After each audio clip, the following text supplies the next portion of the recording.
বাংলাদেশের এমবেসি দেখিছে, দেখার পরে সাথে সাথে বাংলাদেশের এমবেসি আমার ওই টাইমে ডাকিছে। ডাকার পরে আমার কয় আপনি যদি খানা থাকার কোনো সমস্যা হয় তা আপনি এখানে থাকতে পারেন বা আপনি সব কিছু আমরা হেল্প করব।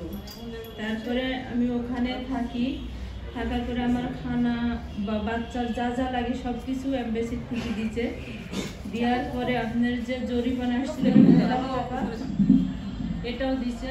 দেওয়ার পরে সুন্দরভাবে এটা মানে আমার এই বাংলাদেশে থেকে দিছে। কিন্তু এটা মানে আমি বলি যে প্রবাস বা নেটওয়ার্ক একটা ভালো একটা কারণ এটা যদি না থাকতো মনে হয় না যেন আমি যেন বাংলাদেশে আসতে পারতাম, আর মনে হয় না যেন আমি আমার বাচ্চাদের পাইতাম, কারণ অনেক কষ্ট করেছি আমি বাচ্চাটার জন্য।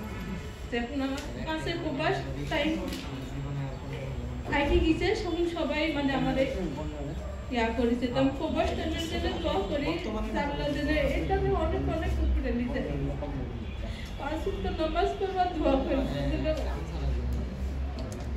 যেটার কারণে আমি বাংলাদেশে আসছি, বাংলাদেশে আসার পরেও আমার অনেক কষ্ট, ঘর বাড়ি যায়, বাচ্চাটার নিয়ে আমি অনেক কষ্ট হয়, আমার অনেক কষ্ট ভীষণ। যাই হোক প্রবাস নেটওয়ার্ক টাইম আমার সাহায্য করছে, আমার এই পর্যন্ত এতদূর সাহায্য করছে। আপনার কাছে আমি এতটুকু কৃতজ্ঞ জানাই, আল্লাহ এটার জন্য আরো যেন উপরে নেয়।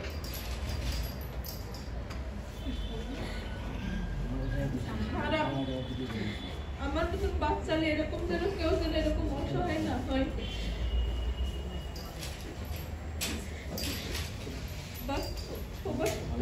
আমি অনেক অনেক ধন্যবাদ জানাই,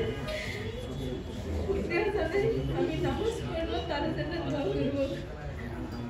আমার মতো অসহায় একটা মা যেন এরকম যেন কখনো এরকম কষ্ট যেন না করে একটা বাচ্চার দুধ কিনে খাওয়াতে পারে দিকো।